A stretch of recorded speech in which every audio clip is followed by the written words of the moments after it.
ওং নিরঞ্জনং নিত্যমনন্তরূপং ভক্তানুকম্পধৃতবিগ্রহং বৈ ঈশাবতারং পরমেশমিড্ডং তং রামকৃষ্ণং শিরসা নমামি। অজ্ঞানতিমিরান্ধস্য জ্ঞানাঞ্জনশলাকয়া চক্ষুरुन्मीलितं येन তস্मै শ্রীগুরবে নমঃ। নমস্কার। শ্রী শ্রী ঠাকুর, শ্রী শ্রী মা এবং স্বামীজি মহারাজের রাতুল চরণে ভুলুণ্ঠিত প্রণাম নিবেদন করি। প্রাণারাম বাংলা ইউটিউব চ্যানেলে সম্প্রচারিত সৎকথায় প্রতিদিনের মনন এই ধারাবাহিক অনুধ্যানে আজ আমরা এক বিশেষ মহাত্মার কথা আলোচনা করব, যিনি আধ্যাত্মিকতার নিগড়ে নিজেকে একেবারে গোপন করে রাখতেন, প্রচার করতেন না। সাম্প্রতিককালে আমার ছাত্র শ্রী সঞ্জয় মণ্ডল তার সূত্র ধরেই শ্রদ্ধেয় শ্রী অরিন্দম মিত্র মহাশয়ের একটি অসাধারণ গ্রন্থ হাতে এসেছে। প্রসঙ্গত বলে রাখি, শ্রী অরিন্দম মিত্র মহাশয় বর্তমানে বজবজ ইনস্টিটিউট অফ টেকনোলজিতে ইলেকট্রনিক্স অ্যান্ড কমিউনিকেশন ইঞ্জিনিয়ারিং বিভাগের অ্যাসিস্ট্যান্ট প্রফেসর।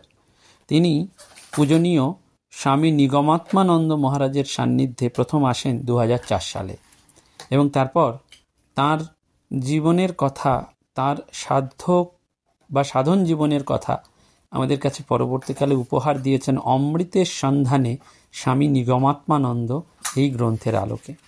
আমরা সেই গ্রন্থের আলোকেই আজকে স্মরণ মনন করব। যেহেতু সৎকথায় প্রতিদিনের মননে আমরা ঈশ্বরীয় প্রসঙ্গ বা সৎসঙ্গের মধ্যে দিয়েই এগিয়ে যাই, সেজন্য আমাদের সেটিকেই বারবার স্মরণ করতে হয়। এবং সমগ্র বইটি হয়তো এই ছোট্ট সংক্ষিপ্ত সময়ের মধ্যে তার পুরো জীবন কথা বলা সম্ভব হবে না, কিন্তু এই নিগমাত্মানন্দ, স্বামী নিগমাত্মানন্দ মহারাজের কথা তিনি খুব সুন্দরভাবে আমাদের কাছে উপহার দিয়েছেন। এবং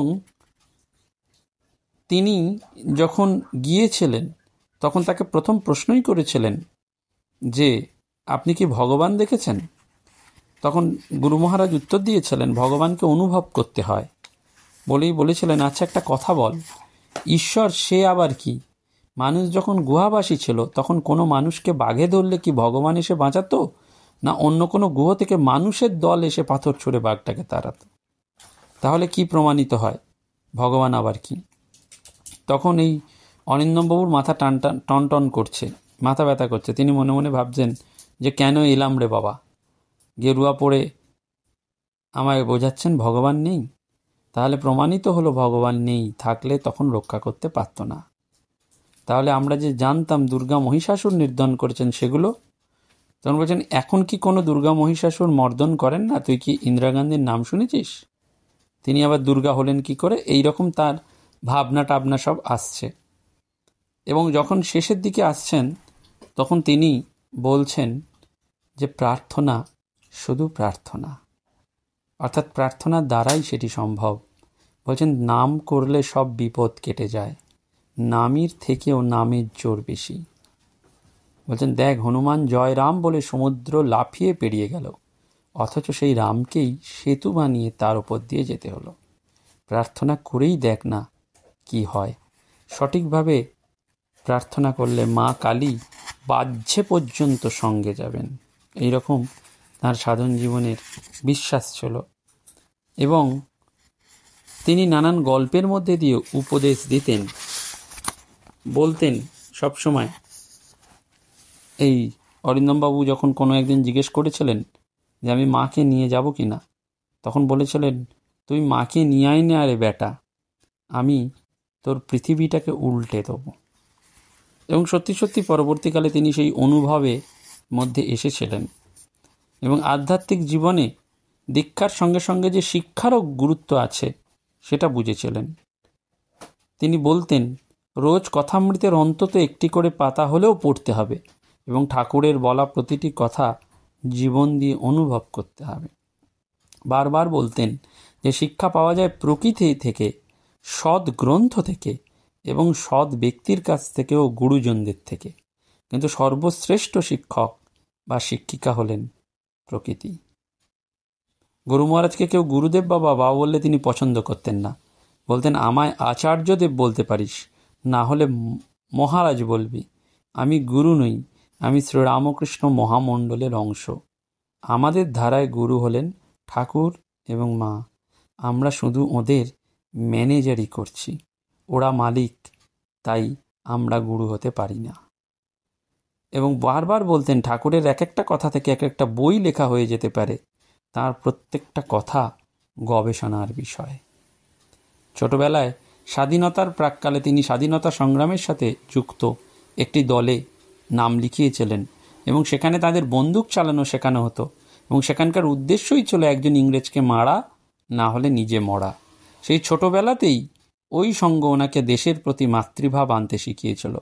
সেই জন্য তিনি বারবার বলতেন, জানবি মাটি আর মাটি একই বস্তু। প্রথমটা ভূমি বা ধরিত্রী বা দেশ, আর দ্বিতীয়টি হচ্ছে গর্ভধারিণী বা পালন কর্তী।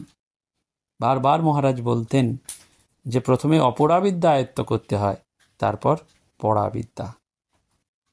প্রফুল্ল চক্রবর্তীর ঔরসে যমুনা দেবীর কোল আলো করে বাংলা 1340 সালের 14ই অঘ্রাণ বৃহস্পতিবার রাত 9টায় গুরু মহারাজের জন্ম হয়।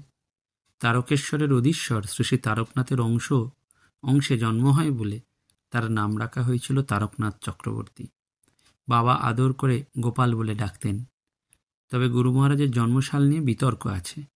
14ই অঘ্রাণ বৃহস্পতিবার ছিল 1336 সালে এবং গুরু মহারাজের আত্মীয়রা বলেন ভোলা মনের জন্য উনি নিজের জন্ম তারিখও ভুল বলেছেন, তবে দিনটা ছিল বৃহস্পতিবার। এই তারকনাথ চক্রবর্তী পরবর্তীকালে প্রথমে শ্রীমৎ মুক্তানন্দ ভারতী এবং তারও পরে স্বামী নিগমাত্মানন্দপুরী নামে সাধক সমাজে পরিচিত হন এবং তার জীবনটি ছিল সত্যি সত্যি সাধনা এবং ঈশ্বর নির্ভরতার অপূর্ব জীবন। তিনি নিজেই বলতেন যে সেই সময় কর্তা রাত্রি 3:30 3 ঘন্টা ঘুমোতেন আর বাকি সময় চলত তাঁর সাধনা। সদ্গুরু শ্রী মতিলাল ঠাকুরের শিক্ষায় সাধন জীবনে চরম উন্নতি হয়েছিল প্রফুল্ল ঠাকুরের এবং শ্রী সারদামায়ের প্রথম দিকের কোনো এক শিষ্যের কাছে মন্ত্রদীক্ষাও পান প্রফুল্ল ঠাকুর। এই সময় তাঁর এক বন্ধু তাকে চন্দননগরের এক পতিতালয়ে নিয়ে যান। ঠাকুর সেই পতিতাকে মাসিমা বলে সম্বোধন করেন এবং ওনার জীবন ঈশ্বর অভিমুখে চালনা করেন। ওই নারী ওনার উপদেশে এক সুন্দর পবিত্র জীবনের সন্ধানও পেয়েছিলেন। গুরুদেবের ডায়েরি থেকে জানা যায়, পূর্ণ ঈশ্বর প্রেমে শ্রী শ্রী তারকনাথের কৃপায় জন্ম বলে নাম রাখা হয় তারকনাথ। এরপরেই শুরু হয় প্রফুল্ল ঠাকুরের বীরভাবের সাধন। তিনি হয়ে পড়েন কালী ভক্ত। বীরাচারে সাধন চলতে থাকে এবং এই সময় আরও এক সন্তানের জন্ম হয়। জীবনে এক নতুন পরিবর্তন আসে এবং তিনি হয়ে পড়েন পূর্ণ সংসারী। দেখা দেয় তার বিষয়ে অনুরাগ। এরপর আরও এক পুত্র সন্তানের জন্ম হয়। কি অদ্ভুত জীবন যে প্রফুল্ল ঠাকুর সংসারে কখনো মনোযোগ দিতেন না, তিনি হয়েছিলেন পরবর্তীকালে পূর্ণ সংসারী এক অদ্ভুত ঐশ্বরিক লীলায়। গুরুদেব লিখছেন যে ভগবত প্রেমে 7টি বছর কেটে যায় এবং যমুনা দেবী পুনরায় চিন্তিত হয়ে পড়েন। বহু চেষ্টা করে প্রফুল্ল ঠাকুরকে সংসারে ফিরিয়ে আনেন এবং সেই সময় তার আরও এক কন্যা সন্তানের জন্ম হয়, কিন্তু দৈবাচারে থাকার দরুন ওনার মন নেমে আসে না। তিনি গীতার উপদেশের মতন নিষ্কাম কর্ম করতে থাকেন এবং বহু অলৌকিক শক্তি লাভ হয় তাঁর। অবশেষে এসে পড়ে সেই চরম মুহূর্ত, দয়াল বিরাট পুরুষের কৃপা এসে পড়ে, ঈশ্বর দর্শন হয় প্রফুল্ল ঠাকুরের এবং সেই মুহূর্তে তিনি সমাধিস্থ হয়ে পড়েন। গুরু মহারাজের জীবনে অর্থাৎ তারকনাথ চক্রবর্তী 1952 সালে প্রবেশিকা পরীক্ষা এবং 1955 সালে মাধ্যমিক পরীক্ষায় উত্তীর্ণ হন। সেই সময় থেকে পারিবারিক অবস্থার উন্নতির জন্য তারকনাথ গৃহশিক্ষকতা শুরু করেন। বঙ্গবাসী কলেজে বিএ পড়ার জন্য ভর্তি হয়ে টোলে বসবাস শুরু করেন। শুরু হয় তারকনাথের কঠোর ব্রহ্মচর্য ও সাধনা। তখন পার্শ্ববর্তী বাড়ির সকলেই তাকে খুব ভালোবাসত এবং উপাদেয় খাবার দান করত। এটি গুরু মহারাজ বারবার বলতেন। তারপর শুরু হয়েছিল তার সহজিয়া সাধন এবং শ্রীমদ্ নিগমানন্দ পরমহংস দেব প্রেমিক গুরু বইতেও লিখেছেন, রসতত্ত্ব ও সাধ্য সাধনের প্রথমাংশের অধিকারী শাক্ত এবং উত্তরাংশের অধিকারী বৈষ্ণব পদবাচ্য। বিশুদ্ধানন্দ পরমহংসও লিখেছেন, বিনা প্রেম সে না মিলে নন্দলালা। গুরু মহারাজের জীবনের ঘটনা অনেকটাই তার ডায়েরি থেকে পাওয়া যায়, যেখানে বলা হচ্ছে যে তারকেশ্বরের শিবের অংশে জন্ম নিয়েছেন তারকনাথ। সহজিয়া সাধনের পথের দ্বারে এসে তিনি হরিহরকে অভেদ জ্ঞানে কৃষ্ণভাবে ভাবিত হয়েছিলেন এবং চলতে থেকেছিল তার সহজিয়া সাধনের পর্যায়। সেই সময় তিনি স্কুলে শিক্ষকতা করার সুযোগ পেলেন। শুরু হয়েছিল তার কর্মজীবন। একই সঙ্গে তখন আবার গৃহশিক্ষকতাও করতেন। ফলে বহু মানুষের সঙ্গে তার পরিচয় হয়। সকলকেই তিনি নিজের ভালোবাসায় জড়িয়ে নেন। প্রত্যেকেই ভাবতেন তারক আমাকেই সবচেয়ে বেশি ভালোবাসে। তারকনাথ নিজের সাধন শক্তি উজাড় করে দিয়েছিলেন প্রিয়জনদের প্রতি এবং তার সংস্পর্শে আসা প্রতিটি পুরুষ এবং নারী অনুভব করতেন নিজেদের আধ্যাত্মিক উন্নতি। ডায়েরিতে অনেকবার গুরু মহারাজ লিখেছেন, আজ বড় শক্তি ক্ষয় হয়ে গেল একে দিতে গিয়ে। কখনো কখনো লিখেছেন, সহজিয়া সাধনের সময় আমার স্থূল শরীর থেকে সূক্ষ্ম শরীরে এবং তা থেকে কারণ শরীর নির্গত হলো। ছাত্রছাত্রী, বন্ধু, পাড়া প্রতিবেশী সকলেই ভীষণ ভালোবাসত এই তারকনাথকে, যেন নয়নের মণি। আর তারকনাথও অকৃত্রিম ভালোবাসা বিলোতে লাগলেন সবার মধ্যে। সহজিয়া সাধনের সময় সাধন পথে সঙ্গী হয়েছিল কিছু নরনারী। তাদের সকলকেই তিনি বাবার দেওয়া সহজিয়া সাধনের পথ শিখিয়ে দিয়েছিলেন। পরবর্তী জীবনে যখন কেউ একদিন প্রশ্ন করেছিলেন যে বৈষ্ণব সাধন পদ্ধতি এবং রাধাতন্ত্র সম্পর্কে, তখন তিনি একটি সুন্দর গান গেয়ে বলেছিলেন, এ বড় শক্ত পথ। শ্রীকৃষ্ণের লাদিনী শক্তি হচ্ছেন শ্রী রাধা। শ্রীকৃষ্ণের দেহের বাম দিক থেকে নির্গত হয়েছেন আর ডান দিক থেকে নির্গত হয়েছেন কৃষ্ণা। এই কৃষ্ণাকে দেখতে অবিকল রাধার মতো, শুধু পার্থক্য রংটি তাঁর শ্রীকৃষ্ণের মতন, কিন্তু কি অপূর্ব তাঁর রূপ, সর্ব অঙ্গে পদ্মগন্ধ। এই সাধক জীবনের সব অত্যন্ত গুপ্ত ব্যাপার, চর্মচক্ষে দর্শনের কথা তিনি বারবার অনুভব করেছেন, বলেছেন। পরবর্তীকালে সাধন জীবনে রাজগীর রামকৃষ্ণ সারদায় আশ্রমে অনেক উন্নত সাধক সাধিকারা আসতেন মহেশ মহারাজের সঙ্গে দেখা করতে এবং এই রাজগীর মঠেই তারকনাথের সঙ্গে পরিচয় হয়েছিল শ্রী আনন্দময়ী মায়ের। যথারীতি তারকনাথকে আনন্দময়ী মায়েরও ভালো লেগেছিল। গুরু মহারাজ বলতেন, এসে গুরুদেবকে প্রণাম করেই মা বলতেন মহারাজ কেমন আছেন, আর দ্বিতীয় প্রশ্ন করতেন তারক কেমন আছে। তারকনাথ বলতেন, অর্থাৎ গুরু মহারাজ বলতেন যে শ্রী আনন্দময়ী মা আমাকে অনেক কৃপা করেছেন। একদিন তারকনাথ সর্বসমক্ষে শ্রী আনন্দময়ী মাকে ষোড়শ উপাচারে পুজো করেছিলেন। শ্রী মাও নিজের আশ্রমে সপরিবারে তারকনাথকে নিমন্ত্রণ করে অনেক আদর আপ্যায়ন করেছিলেন। এই প্রসঙ্গে গুরুদেব বলেছিলেন, জানিস মা আমার এক জন্ম পার করে দিয়েছিলেন। তখন প্রশ্নকর্তা জিজ্ঞেস করেছিলেন কিভাবে? গুরুদেব হেসে বলেছিলেন, ছোটবেলায় বাবার সাথে কোনো এক জায়গায় ঘুরতে গিয়ে একটা বিরাট বড় রাজভোগ খেয়েছিলাম। কি তার স্বাদ আর গন্ধ! আর একবার খাওয়ার ইচ্ছা হয়েছিল, কিন্তু তারপর থেকে আর কোনোদিন অমন রাজভোগ খাইনি। সেদিন শ্রীমান নিমন্ত্রণ করে ওই একই স্বাদের রাজভোগ খাওয়ালেন, অতটাই বড়। তাতেই আমার একটা জন্ম পার হয়ে গেল, কারণ ওই একটা রাজভোগ খাওয়ার সূক্ষ্ম বাসনার জন্য আমাকে জন্ম নিতে হতো আরও একবার। এই তুচ্ছ সাধনা বাসনার জন্য মানুষকে জন্ম নিতে হয়। 6-এর দশকে তারকনাথ চক্রবর্তী শ্রীরামপুরে বাড়ি ভাড়া নেন, পরপর 4টে জায়গায়, এবং তারপরে এই বাড়িটা কেনেন। বাড়িটা দেবোত্তর সম্পত্তি ছিল এবং বাড়িটাতে কেউই বেশি দিন থাকতে পারেনি, কিন্তু এই তারকনাথ চক্রবর্তী সেই ব্যাপারে ছিলেন অনেক দিন। গুরু মহারাজের জীবনে যে দুই মহাপুরুষ অনেক কৃপা করেছিলেন তাদের মধ্যে একজন হচ্ছেন স্বামী নিগমানন্দ পুরী ওরফে মহেশ মহারাজ, আর একজন স্বামী শ্রীমৎ নিগমানন্দ সরস্বতী। এই দুজনের নাম অনুসারেই শ্রী মুক্তানন্দ ভারতীর নতুন নামকরণ হয়েছিল স্বামী নিগমাত্মানন্দ পুরী। সোমানন্দজি পরে বলেছিলেন, নিগমানন্দ শিষ্য তো, তাই তোর গুরু মহারাজেরই নাম দিলাম নিগমাত্মানন্দ। তার শুরু হয়েছিল সন্ন্যাস জীবন। গুরু নির্দেশে পরপর 3 দিন তিনি মাধুকরী করেছিলেন। এবং একদিন তার ডায়েরিতে অনুভূতির কথা লিখেছেন যে ধ্যানের সময় তিনি দেখলেন তিনি যেন স্বামীজি মহারাজ। পুজোর সময় মনে হলো কে কার পুজো করবে। এইভাবে নানান জীবনে সাধনার অভিজ্ঞতা তিনি লাভ করেছিলেন এবং তার ভাবান্তর হতো। বাচ্চা ছেলের মতন তিনি হয়ে পড়তেন। 27 সেপ্টেম্বর 2016 রাত্রে হাসপাতালে শুয়ে গুরু মহারাজ বলতে পেরেছিলেন কাল চলে যাব। জিজ্ঞাসা করা হয়েছিল কোথায় যাবেন? সমাধি মন্দিরে। গুরু মহারাজ বলেছিলেন হ্যাঁ, বাবা মায়ের মাঝখানে। পরের দিন 28 সেপ্টেম্বর দুপুর থেকে গুরু মহারাজের শ্বাস টানা শুরু হয়েছিল এবং তারপর মরদেহ ত্যাগ করে তিনি মহাসমাধিতে লাভ করেছিলেন।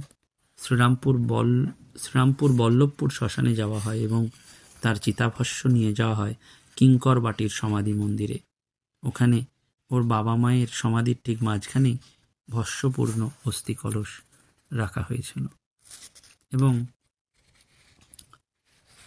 গুরু মহারাজ বারবার বলতেন উল্টো কুম্ভ হোস না, সোজা কুম্ভ হবি, ভিক্ষার ঝুলি নিয়ে বেরোবি, যে যা দেবে তাই ঝোলায় পুড়বি, জানবি কর্তার ইচ্ছায় কর্ম হয়। বারবার বলতেন আত্মসম্মান রাখার চেষ্টা করবে। শ্রীমা সারদা পেছনে থাকতে আমাদের ভয় কি, আমরা তো মায়ের সন্তান। বলছেন বারবার বাবা বড় ফুল ফুটতে সময় লাগে, শালগ্রাম বৃক্ষ একটু একটু করে বাড়ে, তাই ধৈর্যচ্যুতি যেন না হয়। প্রফুল্ল ঠাকুর বলতেন কদমতলায় বাজায় বাঁশি, সেই যে আমার এলোকিসি, অর্থাৎ কালী কৃষ্ণে কোনো তফাৎ নেই। গুরু মহারাজ বারবার বলতেন গুরুকে মানা মানে তার আদেশ পালন করা, গুরু বাক্য মানা। বলতেন যোগ সাধনা একটি হাতিয়ার, যা প্রয়োগে পতন ভয় থাকে না, তাই সাধন মার্গে আগে যোগ, এ কথা জানতে হবে। স্বামী নিগমাত্মানন্দ মহারাজ বলতেন যে কখনো কখনো এই সংসারের যে গড়ল জীবনের মধ্যেও রয়েছে ঈশ্বর চিন্তায় অমৃত। সীতারাম দাস ওঙ্কারনাথ বলেছিলেন কলিযুগে লীলাচন্তা বড় লঘু পায়, অর্থাৎ জপ তপ হোম যজ্ঞ মন্ত্র তন্ত্র সব কিছুর ঊর্ধ্বে শ্রী গুরুর লীলা চিন্তনকেই প্রাধান্য দিয়েছেন সীতারাম দাস ওঙ্কারনাথ। মাননীয় শ্রী অরিন্দম মিত্র মহাশয় সেইটি আমাদের উপহার দিয়েছেন। এই মহাত্মাদের জীবন তো বলে শেষ করা যায় না, তাদের জীবন অমৃতময়। কিন্তু আমাদের এই সীমিত সময়ের মধ্যে আমরা তাকে স্মরণ করলাম। এবং প্রাচীনকালের ঋষিরা যেমন সত্যদ্রষ্টা ছিলেন, গুরু মহারাজ তাই ছিলেন। মহাত্মারা যেমন বলতেন না যোগী ভিন্ন গুরু হতে পারে না, সত্যি সত্যি এরা যোগী ছিলেন। এবং বারবার তারা অনুভব করেছেন যে ঈশ্বরের পথে সমর্পণ চাই। হ্যাঁ, এবং সেই সমর্পণটাই কিন্তু দ্রুততার সাথে এগিয়ে নিয়ে যেতে হবে, সেটি তাদের অধ্যাত্ম জীবনের মূল কথা। তারা অভিষিক্ত হয়েছিলেন এবং পূর্ণাভিষেকের পর গুরু মহারাজের শক্তিও উত্তরোত্তর বেড়ে গিয়েছিল।